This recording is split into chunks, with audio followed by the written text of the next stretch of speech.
Hi, everybody. My Good morning. number's done counted down. Good morning, everyone. This is Midnight Publishing with All Things Books and Publishing. I am Yvonne Mason, the owner of Midnight Publishing, along with Mary Brotherton, my right arm, my co-owner, co-partner in crime, co-whatever she gets to do, and Just call me Coco. just Coco. She's been in my life so long, I cannot imagine my life without her. And I think God understood that after she had a widowmaker, and she's still here because you don't recover from that. So I am grateful because, as everyone knows, Midnight Publishing is a God-driven publishing house. He gets all the glory for all of the success that we have here. Without him, we would be nothing. That is why when you come on as an author, you don't pay for anything. You don't pay for formatting, for editing, for publishing on all formats that are available to you, depending on the length of your book. You don't pay for marketing. All we ask is that you repost your stuff that I put up there and give you as tools, and everyone else's as well. Because when you share something on your social media, you also get recognized. Today, I'm so excited. And the reason I'm excited is because Gwendolyn Law is on the show with us. Now, the backstory of my Gwen is I've known this girl like one of my children for many, many, many, many years. And when Midnight Publishing started in 2024, in June of 24, in November of 24, Gwendolyn said, "Will you publish my book?" That's it, September's Chill. I said, "Of course I will." It is Gwendolyn's journey in domestic violence. Mary and I both are survivors, thrivers, as is Gwendolyn. We all have determined that it was a defining moment in our life, but we refuse to allow it to define who we are. We refuse to allow it to keep us in the past and not carry it around like a ball and chain, because when you do, there is no growth. You just sort of stagnate and keep digging that hole deeper and deeper. And there's an old saying, you know how the hole's too deep? When you can't crawl out of it. So Gwendolyn, after her book came out, because Gwendolyn is kind of like a hermit until this point. There was a whole lot that happened in her life, and we're going to let her tell her story. But she was like a hermit. She didn't go out. She wouldn't show her face on Facebook. She was afraid of life, of living, of moving forward. Well, when the book came out, this one decides that she's going to go and build her a TikTok account. Not only did she build a TikTok account, but then she starts sending me all these. Well, before that, I said, Brandy, my daughter, I said, "Have you heard from Gwen lately?"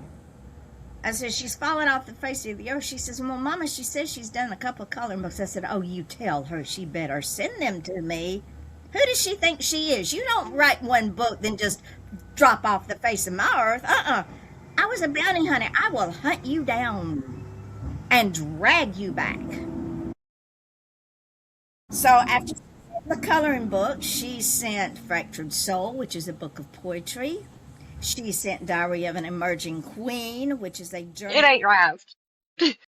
And now she's working on 2 more.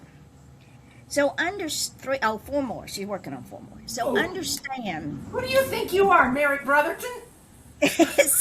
So understand, ladies and gentlemen, for her to build a TikTok account and still hide her face on TikTok, except when she get a wild hair and do lives, she was still hiding. So after I went on her live, I said, "Oh, honey child, guess what? You're coming on this podcast." She goes, I said, "Oh, no. You don't understand. It's a conversation among 3 friends. If you can go on TikTok, you can come on." Fair. Fair is fair. Now, ladies and gentlemen, I sort of scared her to death yesterday when I told her the views that we have on YouTube. We've had the YouTube account since July of 2009. That's a lot of years. Mary and I were playing around yesterday, and I said, let me just go check. Well, I checked again this morning. We are up on the YouTube channel on your TV. It just pops right up there. You don't have to go look for us. We're there. In the bar with Jelly Roll and some other people. Teddy swims, and just, it blows my mind because, you know, when I saw it the first time, I thought, oh, that's kind of cool. I saw it the second time when I was talking to you on the phone. I thought, wait a minute, this is more than just cool. Now, the first time I didn't do anything about it. I just saw it. Exactly. I just saw it and acknowledged it. The second time, I took a screenshot and I shared it with Yvonne. The third time I saw it was last night when Curtis was watching his YouTube, and I'm like, whoa.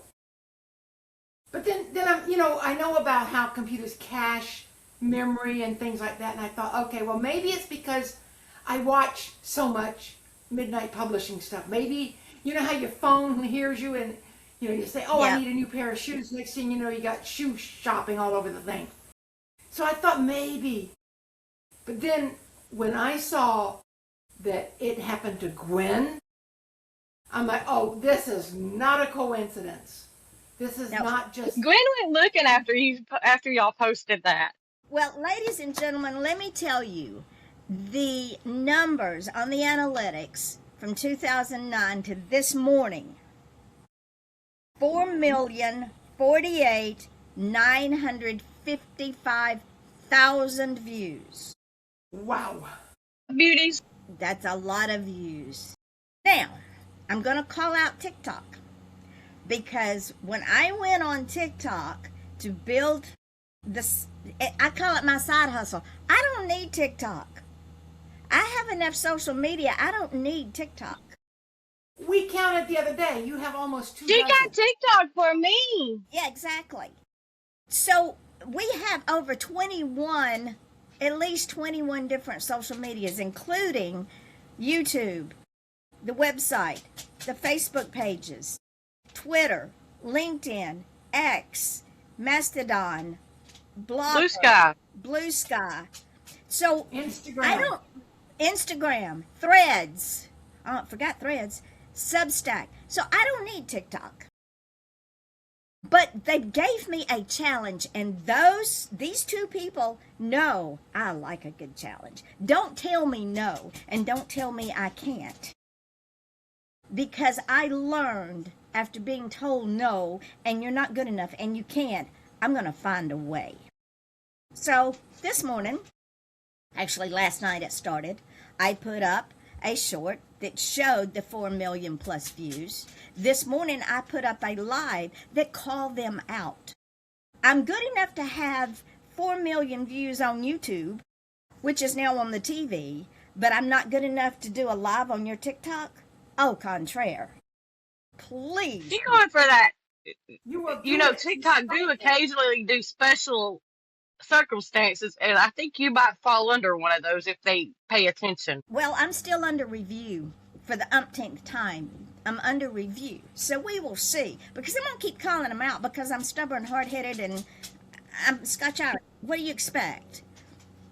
I work too hard being told you're not good enough. You'll never make it happen. You don't know what you're doing. And started from scratch when there were no resources for indie authors to get here today with the help of the core group, and to stay with it for almost 20 years to be told, oh, well, you know, you don't have 1,000 followers, so you can't do a live, and you don't have 500 followers, so we're not going to let you do a live as a guest on somebody else's live. Are you kidding me? I also put it up on the YouTube channel and all of my social media, including the website. So TikTok, you are on notice. So, back to Gwendolyn. Maybe they'll change some crap for the good this time instead of the worst. They're idiots, bless them. It's called control.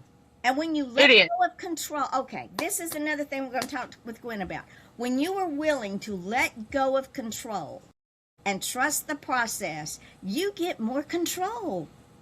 Am I right, Gwen? So, welcome, Gwen. Thank you for being here, honey. I love you. I love you. I love you. Love y'all too. I'm watching you bloom from a cocoon to a butterfly. So tell your story. How did you get here? Oh, good Lord. I was 13 and I wanted to be an author. I was writing high school high school English class. Can't remember my teacher's name to save my life right now. But we had a poetry and a journaling session in our language arts class. I think that's what y'all call it now. We had to do poetry. We had to journal in a journal. We turned some of the journals into poetry. Um, and during that, I excelled at it. I kept coming home with A's. I kept coming home with nice little comments, and my mom and my teacher took one of the poems that I wrote and they submitted it to National Poet Society or something like that, that they do for students in school. And you can do otherwise, I mean, it can be nominated otherwise too, but that's how a lot of that happens. But my teacher thought I was good enough. So between her and Mama, they got me to fill out the information. And then Mama sent it in. And I had a poem published in high school. Nice. When I got out of high school, I was in a relationship. I graduated high school pregnant. My child did not make it.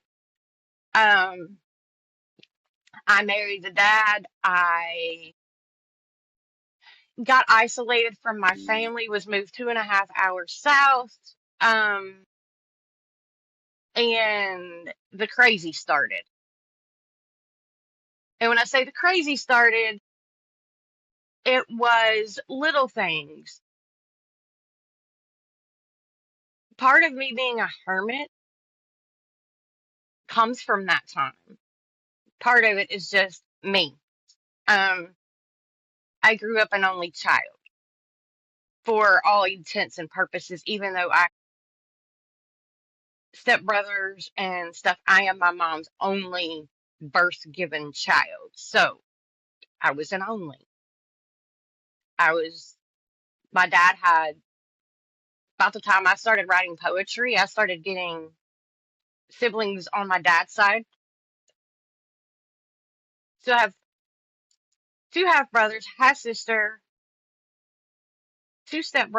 four stepbrothers, if I count the ones that I want to keep from divorces. Um, I got into that relationship because my grandmother got sick. My mama left me at home when I was 17 years old to go take care of her mama. Um, I was That word. yeah, that word, vulnerable. And if it don't come out right, it just don't.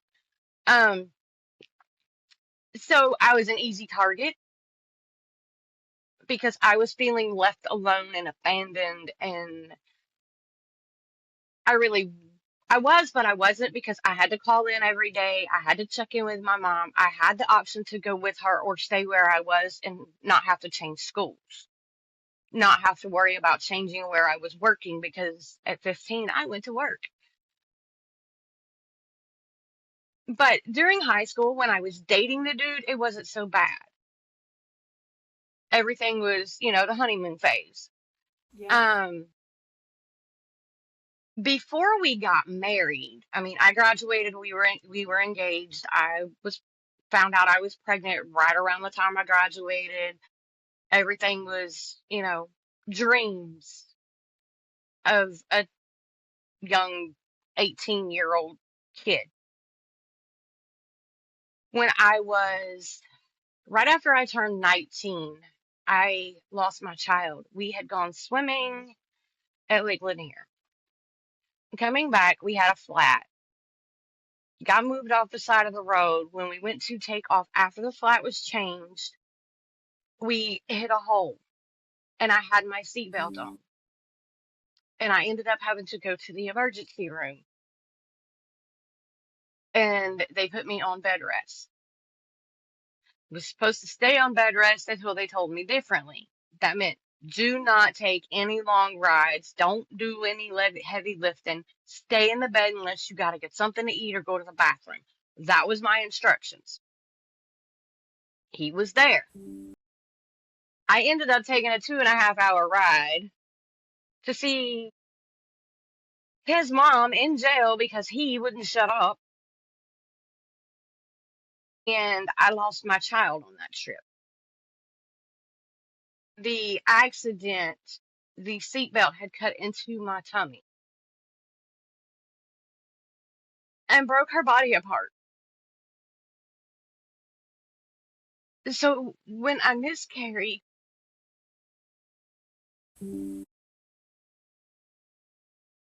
she came out as clumps from where her body had broken apart during the accident. When they did the ultrasound, we had a heartbeat. But somewhere shortly after that, apparently, is when the damage really set in and started breaking my baby apart inside my body. That was a really rough time. Well, I was scheduled to get married less than a month later, or about a month later. Okay, fine. I already had made that decision before I lost the baby. My mama kept telling me, you don't have to do this. It's not too late. Standing in the church when I told them I would not go out that door and get married if they didn't go get my mama out of her seat and bring her to me. Mama said if I'd have known, if they'd have told me that was the exact reason why, you would have run off with your bestie in her car. The one who wanted to nap me up and not watch me get married. Um, when we moved, it was little things, you know. I was isolated from my family. We didn't have a phone. We didn't have electricity. We didn't have water. We had a roof. We didn't have all the other stuff. Okay, you know, we're just starting out. Money's tight. We moved to a new place. I can deal with this for a little while. I got double pneumonia and bronchitis and almost died. Um, a nice trucker's family helped get heat and electricity for me and my medicines. And when that wasn't good enough because it was going to take a little while and we had snow and ice coming, they bundled me up, took me to their house, kept me warm through the storm, kept me fed, made sure I had all my medicines. I don't remember a whole lot of that. Like, I remember going to their house. I don't remember much about being there. I was running high fevers and everything else. So I do remember one of her children said, Mom, is she going to be okay? And her mom says, if we keep praying, she will. So that was one thing. But calling my mama, I had to do a collect. It was a 15-minute phone call to check in. That was all it needed to be. 45-minute conversation because everything she said had to be repeated. You know, back when we had payphones. Um, Everything was okay. Other than that, I dealt with it. He took a letter that my dad had sent me and he opened it without permission. My dad asked me about it and I'm like, what letter? And he's like, you should have a letter. You need to ask whoever checked it, you know, if somebody else might have seen it. He pulled it out of his back pocket, opened, and I looked at him and said, you know, you committed a federal offense. And he said, but you're my wife. I said, it doesn't matter. Your name's not on that envelope. It's a federal offense for you to touch my mail. I don't care if we're married or not. You don't have my permission. And from there, it seems like everything went downhill. Then he started exposing me to friends of his, if you want to call them that. And I had a real issue with the dude. His treatment of his wife. Um, we went over to their house to have dinner one night, and being raised the way I was, you offer to help. You try to, if you're that's just the way mama taught me. Um, that don't mean I always do it now. It just means I was taught that way and I tried that way. And I was told to sit my skinny little ass right back down on that couch. You don't go in my kitchen. I turned around and looked at the dude and said, "Excuse you? You don't talk to me that way." Um, I paid hell for it when I got home, but I wasn't allowed to help the lady cook. And dude said something about how he was real picky about this, that, or the other. And I just looked at him and says, "Don't ever come to my house for me to feed you. My kitchen don't run that way. And I couldn't deal with you." Um, we ended up moving from there into a house. His mom moved in with us when she got out of jail. And I don't, I really don't know what happened to set him off the day that everything escalated from just pulling me away from everybody and isolating me to starting to give me degrading comments about how you're not this or you need to do this or whatever. And I was grieving. I didn't care if I lived or died at that point for several years. I had lost my child, and if I couldn't do the one thing my body was actually created to do, then what good was I? So that didn't help with all the abusive language or insults or whatever. But one night, I don't know exactly what it was. I said something. We were in the kitchen and he went off on me. And next thing I know, I'm on the floor and my head's getting banged. I'm getting done like this and my head's banging on the concrete floor. And I ended up with a concussion that I didn't get treated because I wasn't allowed to go to the hospital. From there, I started a plan in my head and I did not share it with anybody, including my mother. I was on the phone with her one day after that and she said, "What is wrong with you? You just don't sound right." And I'm like, "I can't talk about it." And she's like, "Do I need to send daddy with the pew pew?" And I'm like, "Maybe send daddy, but don't bring the pew pew. That'll escalate things." And she understood what I was saying was that I got issues.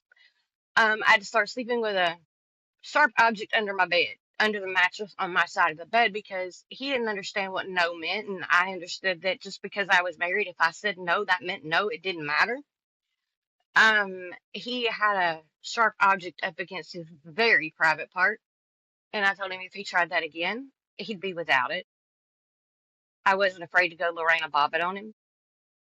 Good for you.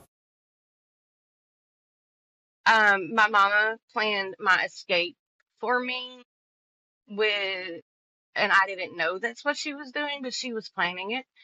Um, I wasn't allowed to go anywhere by myself. If I went, his mama had to go if he couldn't go.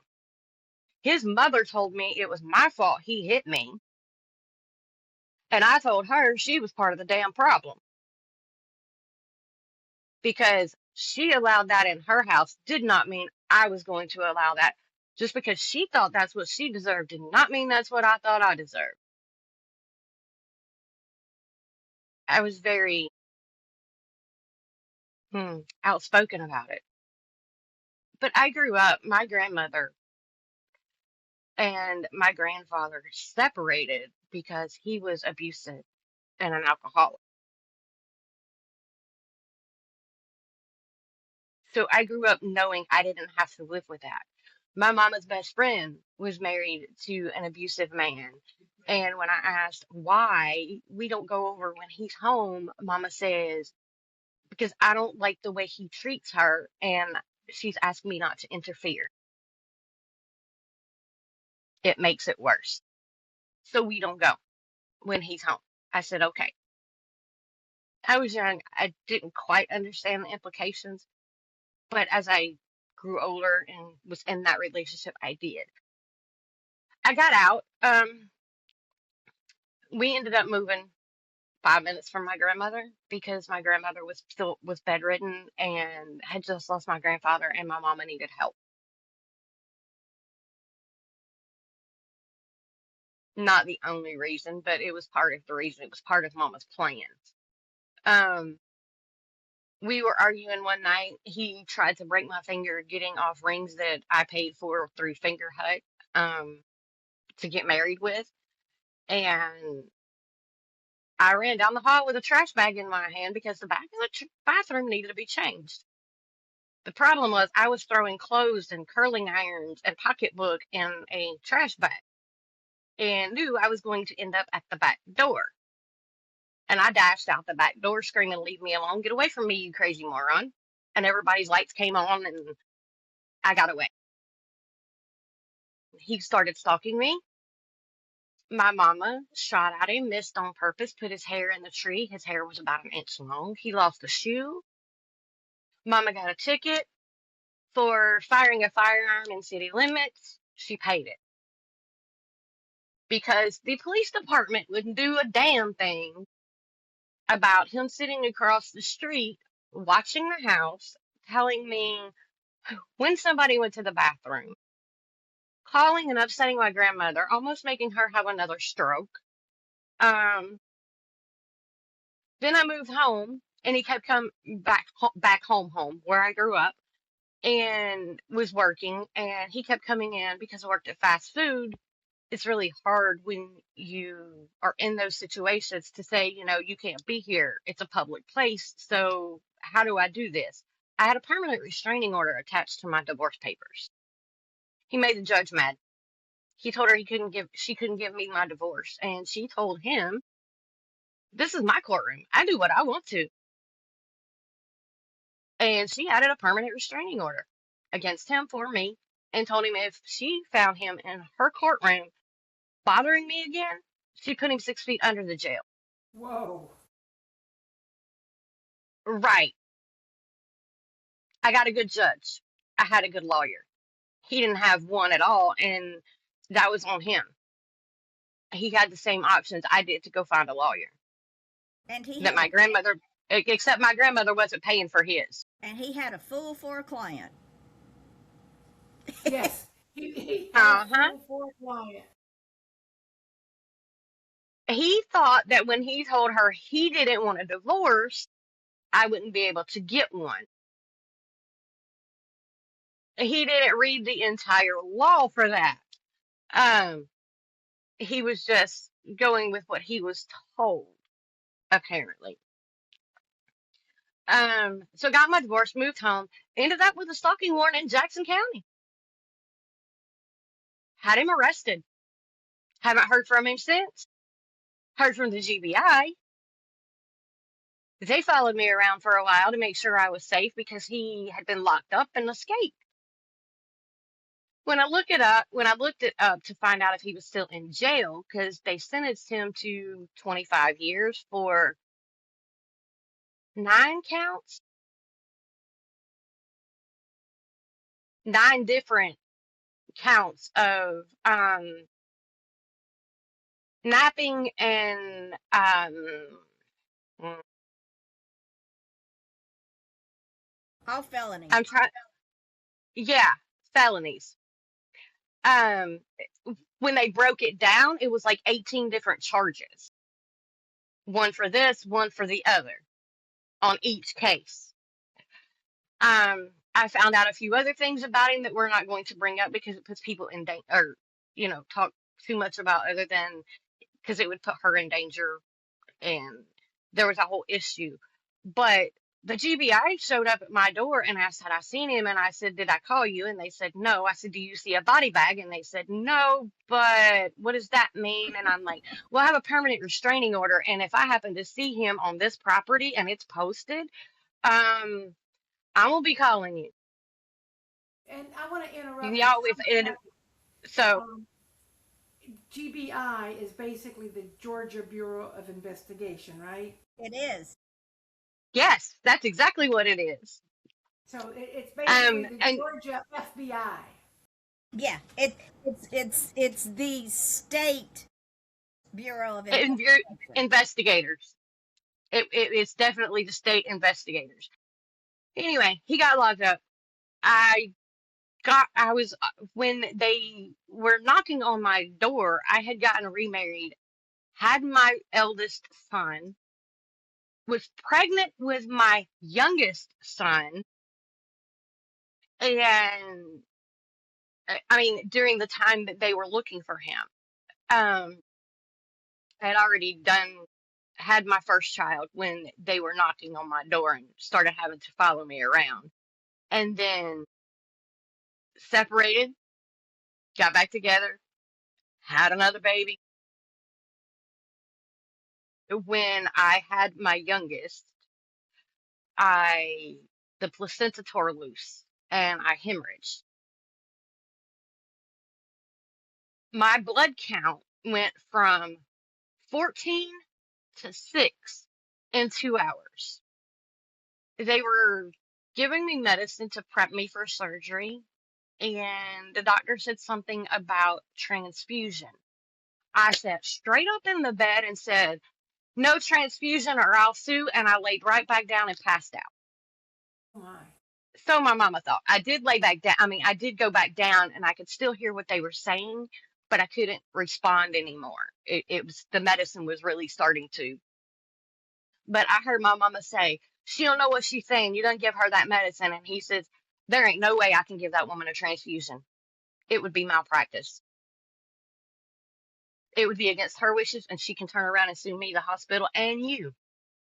She's like, "She won't sue me. I'm her mama." He said, "I've seen it happen. It's not happening. I will do my best to save her, but that is all I can tell you. I'm still here," so he did his job. Thank you, doctor. Um, right? But laying on that table when they were doing the emergency surgery, I can't say that my heart stopped. I can say I took a nice little walk toward a light, got one foot over, and was picking the other foot up and saw my grandmother. And she said, "You have to go back. Your job's not done yet. You're Oh, not doing this to my child." thank you for the chill bumps. So I'm still here. That was when I decided that it doesn't matter what I wanted, if I wanted to live or not. Um, it was not going to be my choice. I did not get to make that decision. Um, I had, during all of that, I had attempted um, crazy things, trying to take myself out. Um,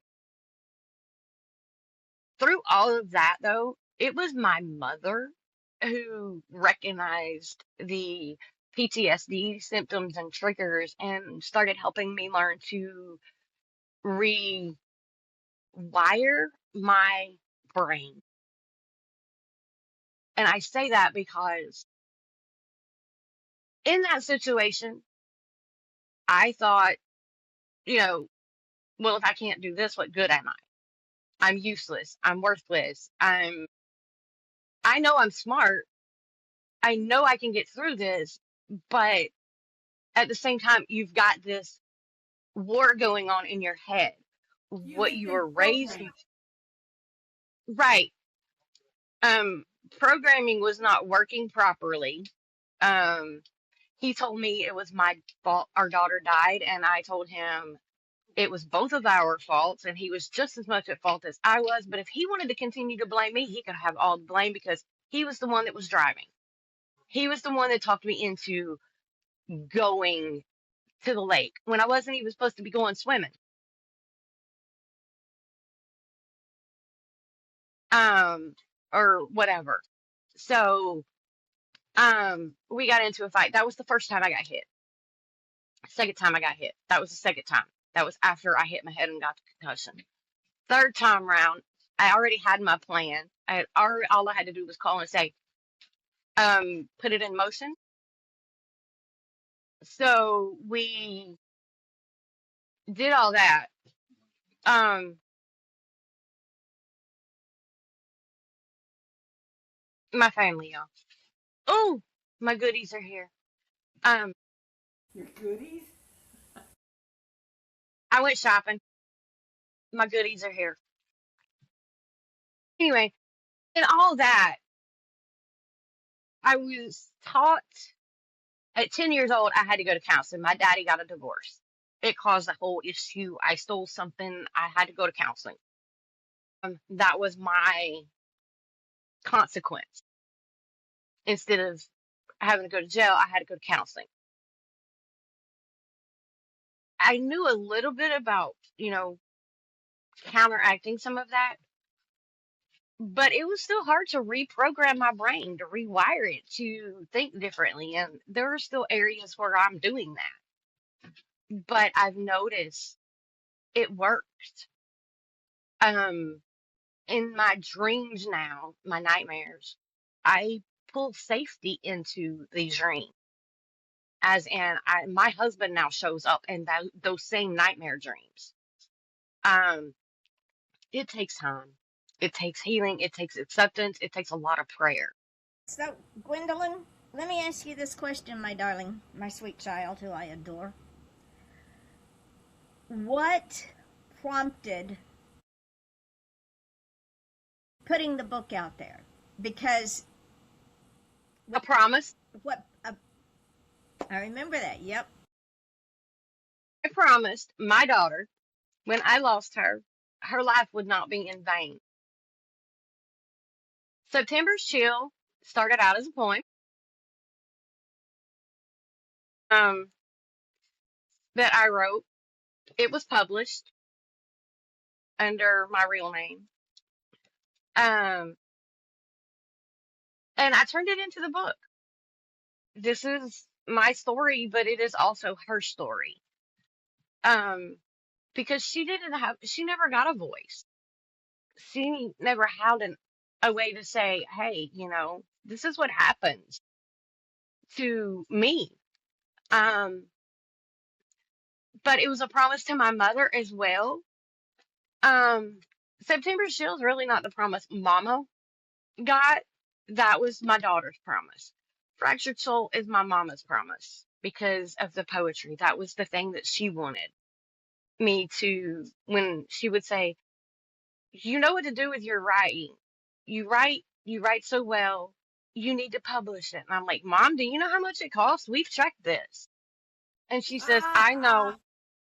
famous We last need to bit figure out how published to do word. this. Okay, so let's stop right there for just a minute, Gwen. Everybody that knows me knows I've been in this business for a long, long time. And I know exactly what she's saying. Mary knows what she's saying because Mary took that expensive road. I never did because I'm stubborn. I'm going to find a way You're around it. stubborn and you're a little And smarter than the average bear. so when Gwen, and again, ladies and gentlemen, everything that I have done to this point has been a God moment to get me here. And when Gwen sent me that book, I think the first word was, how much is it going to cost me? And I said, what are you talking about? How much is it going to cost? I said, does How much does it cost to get the ISBN? How much does it cost to put it up? How much is it going to I cost said, that? send me the book. I got I them. said the book. And she Now we got a book. and I think that, Gwen, to be perfectly honest, I think when I told you all of that, if I had been in the same room with her, I probably would have had to pick her up off the floor. Because most people do not believe in a friendship, doing things and expecting nothing in return. And the fact that I never expect anything in return from my authors. Never. That is not why I do what I do. I do what I do because if I don't, then God's probably going to take away my gift. And I can't let that happen. So when Gwen sent me that book, and I sent her the cover back, if I'd have been in the room with her, I probably would have been wiping tears away for days. husband did that part for you. Thank you. Because after reading that book tells a story. That book makes the person that's looking at the cover want to pick that book up and understand, why is the sword broken? Why does she have her back facing the cover? Why is she dressed in armor? And why is she looking at a dove? Well, let me tell you why. Number one, the dove is part of her brand because that's her mother. And her mother was her biggest supporter and her biggest advocate and her biggest, okay, shoot 'em up, bang, bang. She didn't care if she went to jail. That's her child. The sword that is broken stands for the battles that she had to fight. And even though she lost the end of the sword that could do the most damage, she never let that sword go because there was still fight in that sword. The armor... Just because it's broke don't mean it won't work. There you go. The armor represents the fact that no matter what happened, she's still standing. That's God's armor. Exactly. And her back to the book Protected. means she is turning her back on the past and moving forward. So when we do book covers here, the book covers stand out. They don't blend in. And there's a meaning behind every book cover. And that was one of the questions I asked Mary when she sent me something she wanted me to put on a book cover. I said, "Are you married to it?" And she said, "What are you talking about and why?" Well, look. And Fractured Soul. I married that one. She married that one, and I agreed to it because it does tell the story. That's her mother. Her mother's her guardian angel. That book cover means something. It makes you want to open that book. It's the only one I married. True, it is. It's the only one she married. But what we put on her, what we try to put on most of her books, if you look at the book cover for Diary of an Emerging Queen, the dove is back on there. That is a journaling book. What Gwen did is she took all of her journal entries and put them into a book, and we put lines so that you can go in and do your own journal entries. Now, Gwen, I'm going to ask you something. By putting all these books out, putting your coloring books out, and putting yourself out there, do you agree that this has helped you to heal and move on from the grief and the loss? Because we don't, I'm going to say move forward because we never move on, but to move forward from the grief, the loss, the abandonment issues, the not trusting yourself, the everything is not your fault part of your life, because that's what abusers do. It's a typical abuse syndrome. I wouldn't hit you if you didn't make me. If you didn't make me so mad, I wouldn't smack your head up against the wall. I used to get told that all the time. And after a while, you begin to believe it. And because you allowed yourself the vulnerability to put your story out there, to put your truth out there, and to maybe help someone else, has that helped you? In some ways. In others, it has brought up a lot of other issues. I put the book out now, he's also no longer in the pokey, so how safe am I really? And yet I'm releasing this anyway at the same time. The book came out the same year they actually let him out. And that was a God moment. And I was like, oh crap, now what? It's a God moment. Think of it that way. Do I still fear like I did? No. Why? Okay, well, if anything happens to me, I already know they're going to look to him first. Not because of my books, just simply because of the paper trail with the domestic issues. Exactly.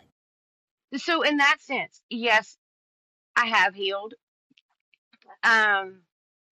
It When I wrote the book, it was like, okay, now I'm done with it. What do? I don't want anything else to do with it.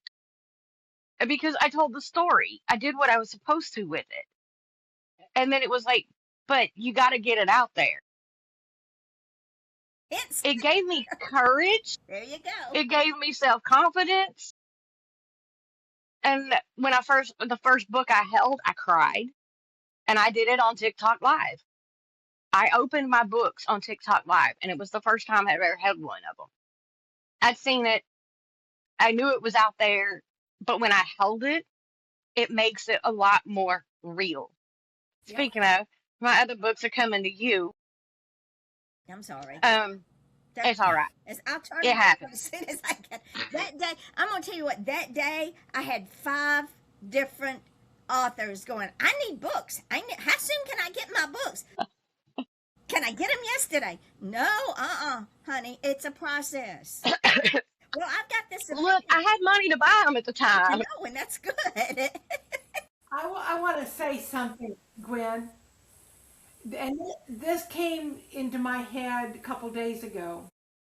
God has his own calendar. Those This time.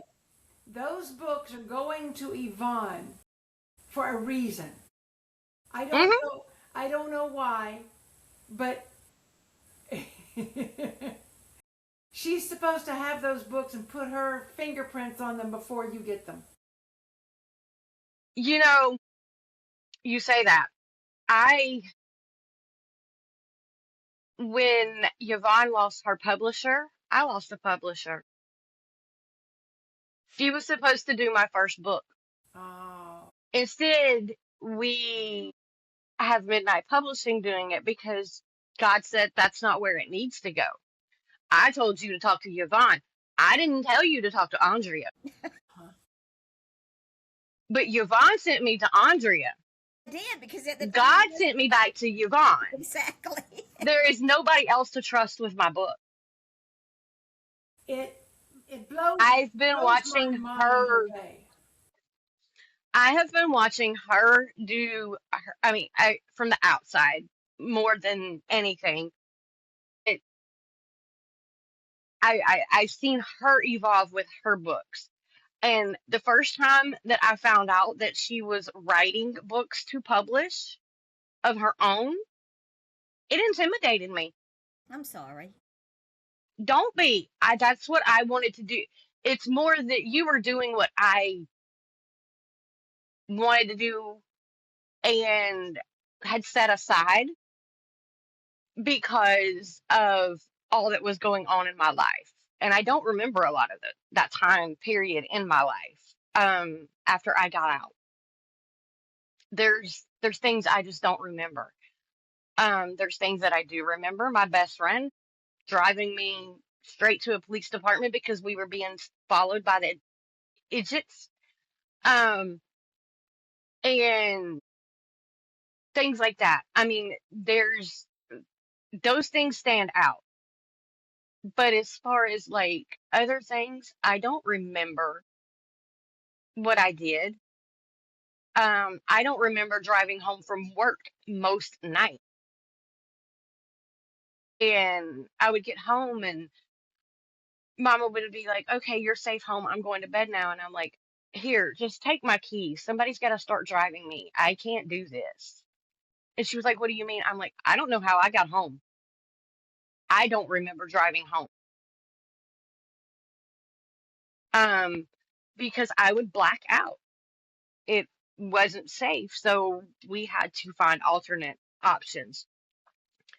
Um, but in writing, it is therapeutic, very much so, because once I put it on the paper, whether it's going out to be published or not, I have released that negative energy. I've released the positive energy around me, yes, but it's on paper. That's where I was at that moment in time. And it's like talking to a best friend when, you tell them and then everything just seems to be, oh, okay. Because it's not Well, bottled down and packed down. And Mary can tell you that's why she wrote from the balcony. yeah, you can't hold it in and there's a lot of good things in there, like post-it note affirmations, or now you just put them on your phone. But I mean, I didn't have a handheld phone. I had to use a payphone to call home.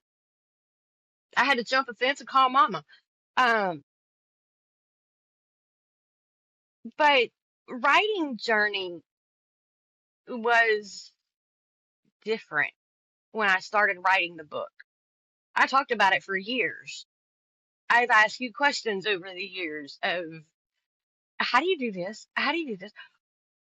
What about this? And that helps. And right before I wrote that book, or during the writing of that book, I bought your book, Pennies from Heaven, and I read it. And then I really started writing, and I popped out 60,000 words in 24 hours. And I was like, now what do I do? Because apparently this is happening.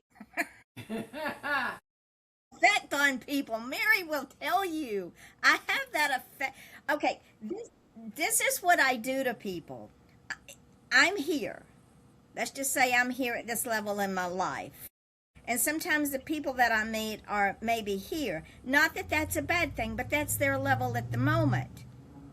What I have done all of my life is Move us on up. I reach down and I find that thing that I know is in them that they don't know yet and pull them up to a higher level that they never thought they could reach. And I do it with encouragement, with positive affirmation, with belief and faith in them, and also, first and foremost, faith in God, because God would not have put them in my life if it had not been for a reason, a season, and a permanent attachment. Yes, ladies and gentlemen, when I collect people, most of them become a permanent attachment. They're my children. Whether they're 70 or 55, they become like my children. Help it. I started raising kids at 2 years old. What do you expect? So, Mary, I want to share something else first. In our chat, we have Bonnie, Clark, and Dar Jejo. Yeah. They both saying hello and all this, but Dar made a comment that I want to share with y'all because she put it shortly after Gwen mentioned that her ex was out of prison, and she said both set free from their prison, his outside wall prison and hers from inside hidden mental and emotional prison. That's powerful. What about prison and being my own warden? Yep. So you have a book about that? No, I wrote a poem. She wrote a poem about it, about being her own warden. Well, think about turning that into a novel, honey. Hey, that's a good idea. That would make a great graphic novel. It would. And you know, I love doing graphic novels. I know you do. I'm working. I've got at least one, maybe two I'm working on. I'm working on them up here. I'm not working on them with my fingers yet. I'm not ready for that. You see, ladies and gentlemen, this is what I do with people that I care about. In the world of the stock market, there are two schools of thought. It's either an investment or liability. The liabilities, you get rid of them because they do not give you anything in return for the investment. People in my life that I choose to keep are an investment. And what they give me in return is they become the best they can be. Not anything they give me for any reason, but I watch them grow. I watch them reach their dreams, their goals. I watch them become the best they can be, because at the end of life, I don't want any of these authors or any of the people that I love saying, well, you know, I have a regret. I wish I had done this. I should have done this. I could have done this. I didn't do this. Because when you get to the point in your life where you're on a bed and you can't talk, but all you can do is your mind wanders, it brings all this up. Talk about a prison. That is, yeah, you do. You become a prison in your mind, and you can't do anything about it. So Bonnie when just said you do a great novel, a great graphic novel. there you go, Gwen. So Yeah. when Mary said to me, "Well, I've got all these books on my computer," and I go, "Yes, and And well, why aren't they on my computer? I got to do this and I got to do that and I got to stop. Just stop. I was Send like me a hamster on a wheel that day. all over the place. Squirrel. But just, for real, she was. It was anybody that saw us talking would have gone, "What in the world? They would What are have these told me, women Vaughn, doing?" give her pills. She needs her medication. She's spiraling. Because I literally was spiraling out of control because at that moment in time, I had probably 25 books that were completed and probably another 25 or 30 that were in various stages of completion or maybe just ideas. And I was fighting myself over what to do first. And Yvonne said, go home and write them down on a list and do it in order of the ones that are finished and ready to go, and the ones that are almost finished, and the ones that are just ideas. Put them at the bottom of the list. And then you send me everything you've got that's ready to go. I'm like, are you sure? Mary's And eyes that's got how this we big. got 6 children's books done in 2 weeks. Did a coloring book in 48 hours. She did. Because I said, "Send it to me." Ramonda's extended warranty, 24 hours? about 48. And that's only because John was in the hospital. Ramonda woke me up and she said, come on, I need you to write my book. And I sat down and I wrote all day long. And I had, I think, 14 or 15 chapters. And then I knew it wasn't finished, but I didn't know how to finish it because Ramonda got silent. She just went total darkness. Talk She about does. She being had ghosted by a ghost. You sure will. So the next day I was talking to Yvonne and she said, you know, John's in the hospital right now having that surgery he's been needing. I'm like, oh, well, that explains a lot. And it was like, That explains why she went quiet, right? She Yep. said, what are you talking about? I said, well, you know, Ramonda's been talking to me since yesterday morning. And she said, I'm not surprised. What's going on? So I told her what had happened. And so she filled in some gaps. She filled in some blanks for me that Ramonda had conveniently forgotten, I guess. And later on that day, Yvonne wrote on Facebook, John's out of the hospital, or he's out of the surgery. He's in recovery now. Like that, Ramonda showed up. She says, okay, let's finish. Where have you been? She said, I was with my daddy. Now she knows, or she's been gone 10 years. She may not know this yet. Some people take a little longer. She could have been in both places at once, but she didn't want to. She wanted to devote her day to her father. And then when he was out of harm's way, she came back. She said, let's finish this book now. So there you go. And it's phenomenal. I just can't get over how well it's doing on Amazon. And the Wish we thing could do it is, well in my pocketbook. when we were, what brought up Ramonda's story is, you know, Mary did Sally's Heart, which is the children's book about the heart donation. And I said, we need to do a story about Ramonda and make it into a graphic novel. Well, the next thing I know, Ramonda goes hopping. We lost Gwen. Goes hopping over to Mary. There she is. She's back. Where'd you go? You disappeared for a hot minute. And she starts talking to Mary because she knew that Mary needed to write the book for whatever reason. And ladies and gentlemen, when I tell y'all that Midnight Publishing is God driven, it is God driven. I might have lost both of these women, Mary to heart attack, Gwendolyn to abuse or ill health or whatever. But God has a plan. And God's plan goes millennials out of our spectrum of reasoning. We can't even Most, comprehend it. most days we can't even plan what's going to happen 5 minutes from now. But with Andrea dying, with my friends at church going, what are we going to do? And me going, I made a commitment to some people. Now I've got to figure this out. I was not going outside of what I trusted, because I've already been outside of what I trusted, and I don't like it out there. It's scary out there. And it's Stay home. it's dangerous for the very simple fact that I was in this business before it was a business. I have seen the scammers. I have seen the publishers that say, oh yeah, we'll publish your book for free, but you got to buy 1,000 copies. You'll never sell 1,000 copies. Trust me. Been there. Mary's been there. We know what it is.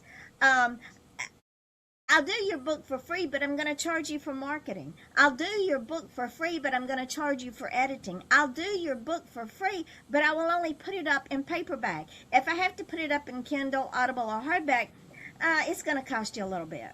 Runs into thousands. I'm talking thousands and thousands of dollars. Midnight Publishing does not do that because indie authors don't have it. And unfortunately, so many of us, when we write that first book, we're like, oh, my baby, I need 1,000,000 copies. Or 500, And you figure out how much you can afford, you buy them, and then you have to sell them. Now what? Where do I go? How do I do this? Because they're not on Amazon. And then that's kind of where I go. Then if you put them on I need Amazon, instructions.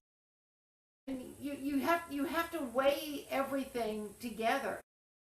By the time Yvonne had started Midnight Publishing and I got out of my own way, I had published 5 books. 3 of them the hard way. 2 of them were on Amazon. And I did them the hard way too. The biggest lesson that I had to learn was to trust the process. And we had a conversation about this yesterday. Trusting the process, literally. We have a lot of those. We do. It just means trusting God. If you can trust God to be the co-pilot of your life. How many people say God is my co-pilot? Or to be the navigator of your life, or the orchestrator, the choreographer, whatever word you want to use. If you can trust God to be in charge, that means you trust the people that God puts in your life, and the people that have the skills and the capacity to help you. One of my hardest won lessons was to realize, okay, it's all right to be a type A personality. It's okay to want perfection. It's okay to seek the best in everything. But that doesn't mean you have to sacrifice everything to get that. The doctor told me yesterday that type A personalities are much more prone to fatal heart attacks than people with lesser intense whatever.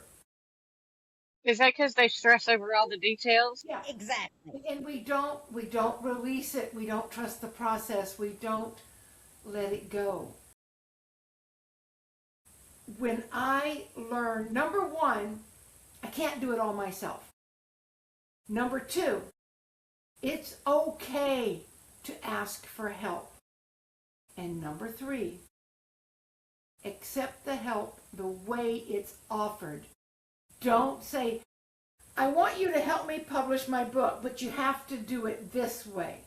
I want you to help me publish my book, but you can't change any of the words. I want you to help me publish my book. Oh, but I made some mistakes, so you're going to have to take it back down. I want you to help me publish my book, but don't market it on this or that platform. Or I want you to help me publish my book, and you can, and Gwen, I'm going to tease you for a minute. Don't put my picture on it. Don't use my name. Don't let me come on your podcast and promote myself. I mean, 4 million viewers are 4 million potential book buyers. And Yvonne and I had talked about this last year, bringing the authors on board. And we've got people lined up for the entire month of February, right? We do. And I think we should invite Dar to be our first person in March. We can do that. She comes to When's Bonnie coming? Next week. Bonnie's next week. Bonnie will be on next Wednesday. Bonnie's next Wednesday. If CR Dar's Dunham, over here singing "Let It Go, Let It Go." if CR Dunham can change an appointment, he'll be on the 18th, and then Carol Bellavance will be on the 25th. Now that's another one we had to drag in here kicking and screaming, because she didn't want her name on the book. She didn't write the book. I said, au contraire, you're the vessel. The hands. Yeah, God gave you this ability. The authors We're of the the tools letter that God uses. in the New Testament, Paul talks about writing the books all the time. He says to the Corinthians, I, Paul. So it is okay to take credit for what you write. It is okay to own it. It is not. We can't publish it with God on it. Not as he's the only person, because somebody had to write it. Exactly. So somebody's name Yeah. has to go on it. There you go. You picked on me about my name. Because we love you. I know. And I chose that particular name to write under because it is partially my name and it is my mother's initials. That works. I love that. So it is my name, but it's not the name everybody calls me. And that's fine, because a lot of authors use pseudonyms. Yeah. For whatever. Most of them don't even know that's my middle name.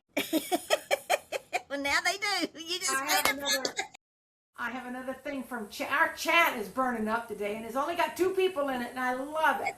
That's Bonnie, okay. Bonnie said, I would never have published without Yvonne's encouragement and support. She never gave up on me. Took me over a year to let it go and trust the process. Thank God I did.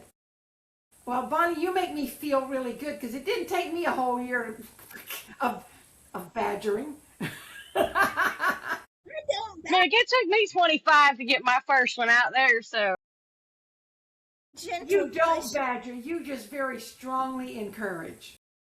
Do and the reason is very simple. Mary, if we had lost you without those books out, what a waste of talent. Gwen, if we had lost you without your truth out, what a waste of encouraging somebody to get out.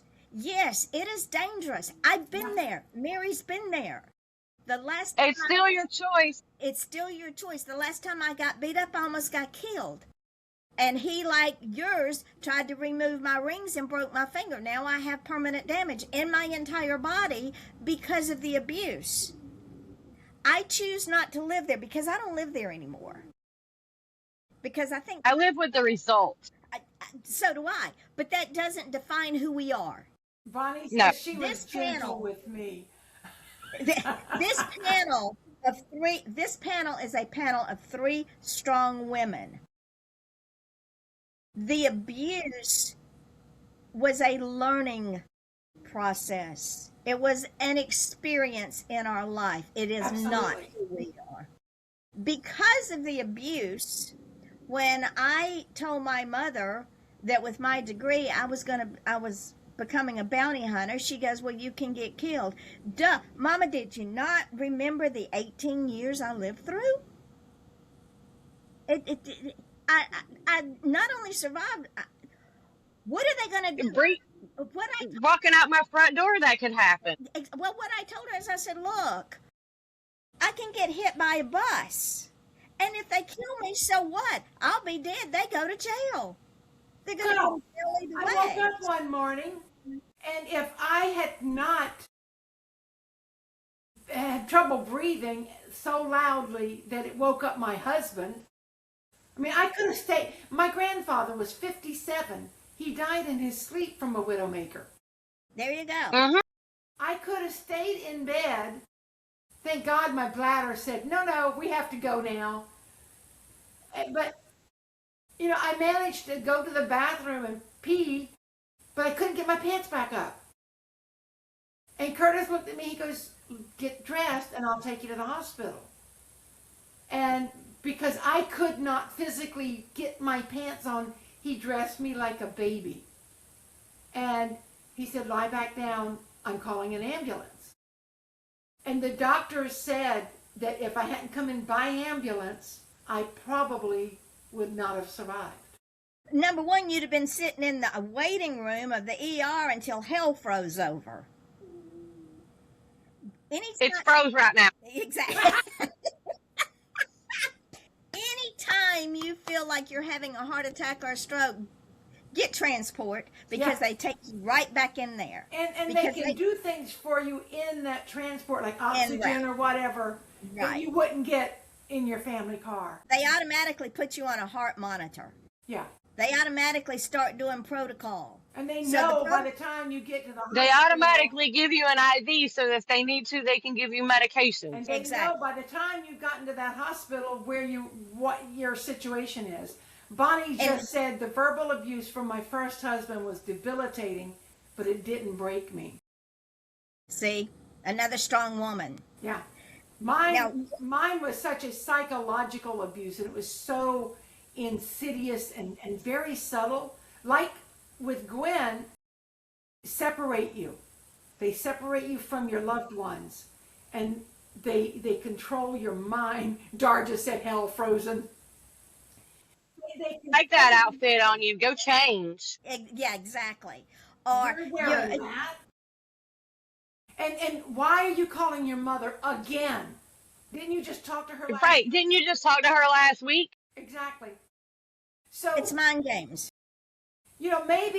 Maybe someday in the future, we need to get all of our surviving women together and have a little forum and share our stories, because there are many, many other women out there who are undergoing what we have survived. Bonnie said, wow, Mary, praise God for your husband taking charge. Yes, ma'am.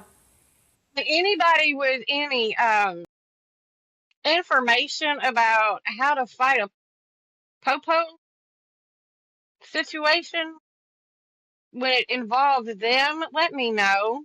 I got somebody who needs that intel. Okay. She kind of running low on some motivation. Not motivation. Inspiration. Wore down from the fight. She's feeling really worn out from the fight. She needs to hook up with us. We'd give her an adrenaline. She needs to come tell her story and let all right. Ladies and gentlemen. Well, she got to be careful with that right now. Cases. Ladies and gentlemen, what most people don't understand is men are abused as well. Oh. Yes.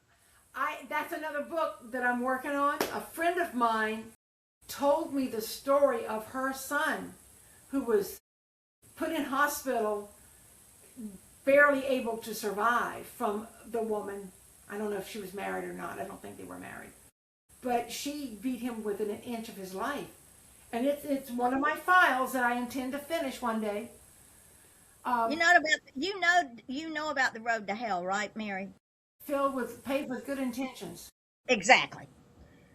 And I say that because I'm expecting at least one book out of her. I You're gently gonna push. get way more than one. It's just it right Between now. you and me, she gonna be sending them in, and you gonna be like, "Oh, what happened? All right, she's back." Right now, it's a mental thing for me, but I'm getting the medication sorted out, so I'm not constantly exhausted. Mary, my love, I know. you cannot use the mental thing as an excuse. Well, if my mind is asleep, I can't write, darling. I mean, I'm going to take a nap after we do this show because it wears me down. And then that might be 15 minutes and it might be an hour. And then I'll get up and You play nap roulette too? She I does. do She play nap does. roulette. So, ladies and gentlemen, we are getting ready to close this show because I have to go bowling. Pretty soon this year will be over for me bowling. I'll be so glad because it's interfering with what I love to do. And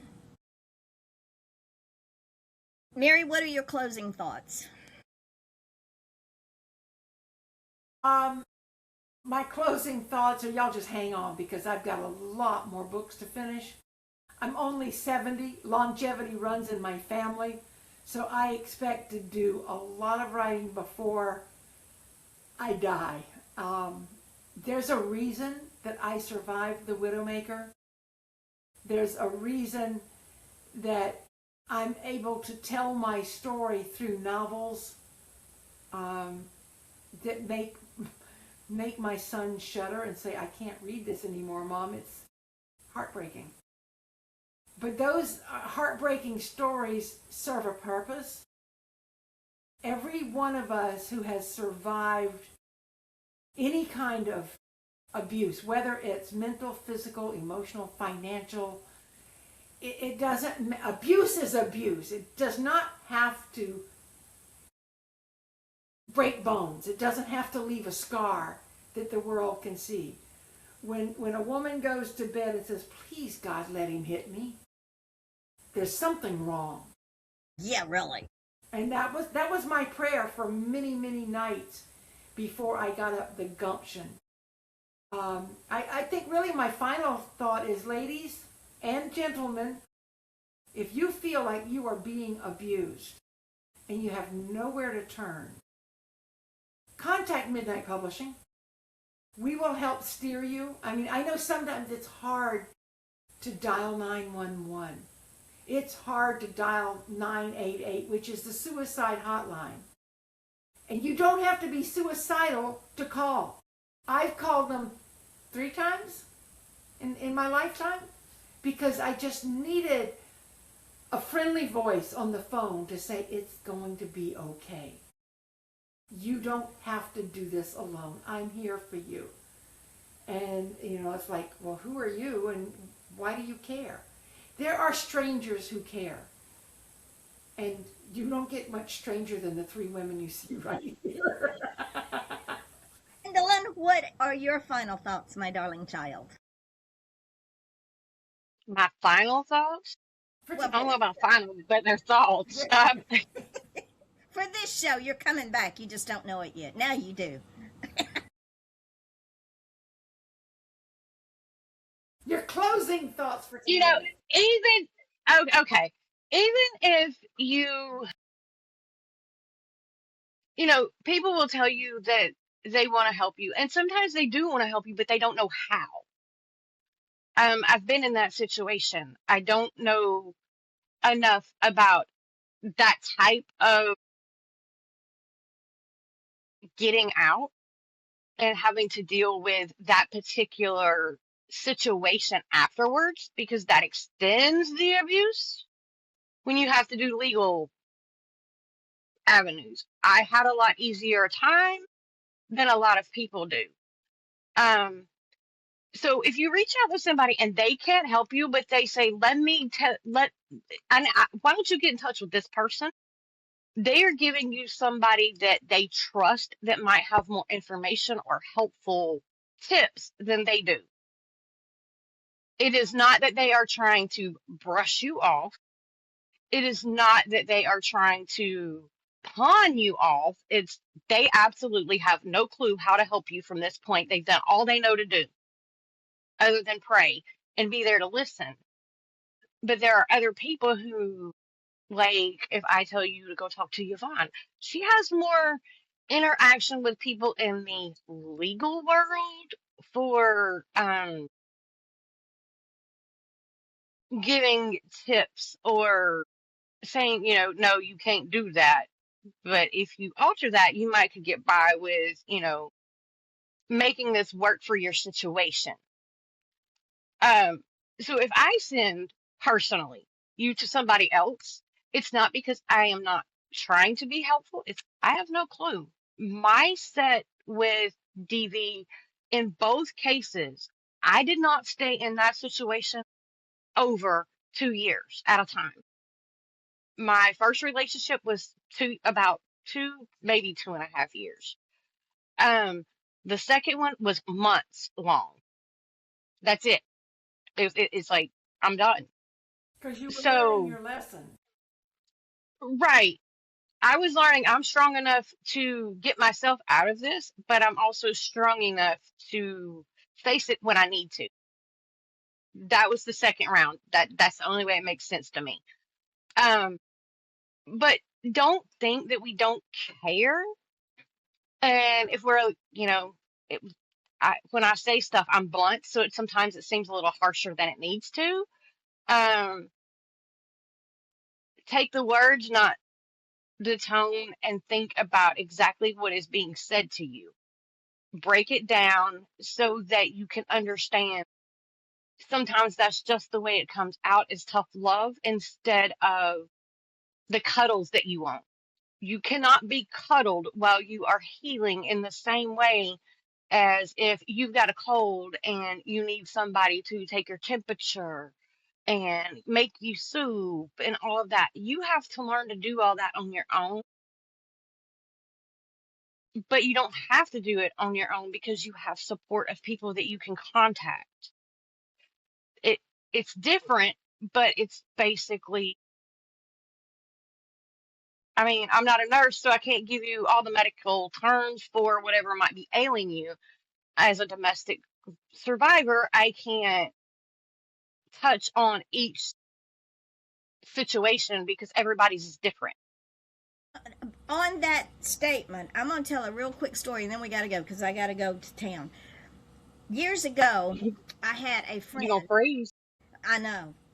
I had a friend and she kept whining about the relationship she was in and yada, yada, yada, yada. And she came to the house one afternoon and she was whining and whining and whining and whining. And Jack was sitting where he sat and I was working. And all of a sudden I looked up at her and I said, you got two choices. You can either shut the hell up and live with it or you can get the hell out. I am not listening to it anymore. Because you're doing nothing. How deep are you going to dig that hole before you try to climb out of it? So you either shut the hell up or you get the hell out. Yep. She got mad at me for a hot minute, but then she got over it and she got out.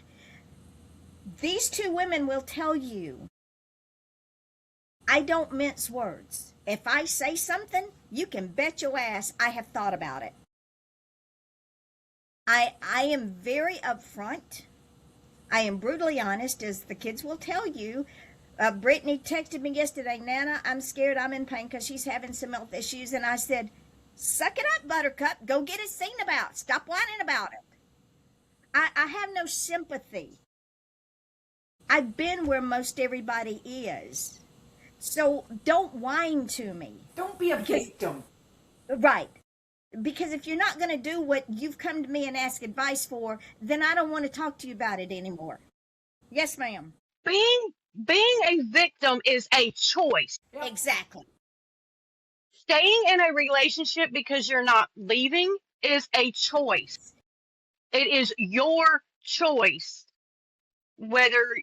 Because that is your choice to make. Nobody can make it for you. I can't come and get you and pull you out of it and expect you to stay out of it if that's not what you want. Remember this. If you stay, you're probably going to die. If you get out, you might die. Which part of the scale do you want to be on? I want a fighting chance, so I got out. Yeah, I got and stalked, got harassed. Go death ahead, Mary. comes in many forms. It doesn't Yes, necessarily mean exactly. because No, I was dying a death of my spirit in that first marriage. And it took me 25 years to get out, but it took me 2 years of hearing the voice tell me to leave before I realized this isn't my imagination. Just because he's never hurt me physically doesn't mean he's not hurting me now. But I couldn't see that until I separated myself from it and looked at it from a distance. So, with that being said, ladies and gentlemen, we are closing for today. We'll bring Gwendolyn back because we have so much fun with her. I will put when I get thank back. you. I love you, honey. I know it took. Love you. And let me tell you what the definition of courage is, ladies and gentlemen. Courage is the ability to do something when you're scared to death. That would be Bonnie just said, well put, my spirit was dying. There you go. We think abuse has to be, a fist on your face or in your belly or whatever. But the words, the psychological abuse It's can worse. hurt so much more because nobody can see it. Nobody understands. Nobody understood why I wanted to divorce a good man. So. Because y'all don't live with him, y'all don't see what happens. But Yvonne's got to go somewhere, and Yeah. she gonna freeze while she's doing it. We will continue this another time. Next week, we're meeting with Bonnie Clark. And this, when I get back, I will put this up on the Midnight Publishing page. I will tag you two ladies. I will tag Bonnie. I will tag Dar. That way, y'all can share it. And I will see. I can download it. And Gwen, if I don't know if I can get it to you in an email so that you can put it up on your TikTok if they'll let you. We'll see what we can do. Screen record, and I can make it like a stitch or a duet. Well, it will be. How to screen record? Okay, it will be a. It will be a. My mind just went. It'll be a post. Yeah. All right. We'll figure. Yeah. It out. We'll figure. But it out. I have screen record on my phone, and I think when you ask where I went, that might have been what I was trying to do. Oh, she's trying to record it. That works. Okay. Okay. I love you both. I will talk to you both later. too. Love you. Thank y'all. Bye. Thank you. Bye, everybody. Bye.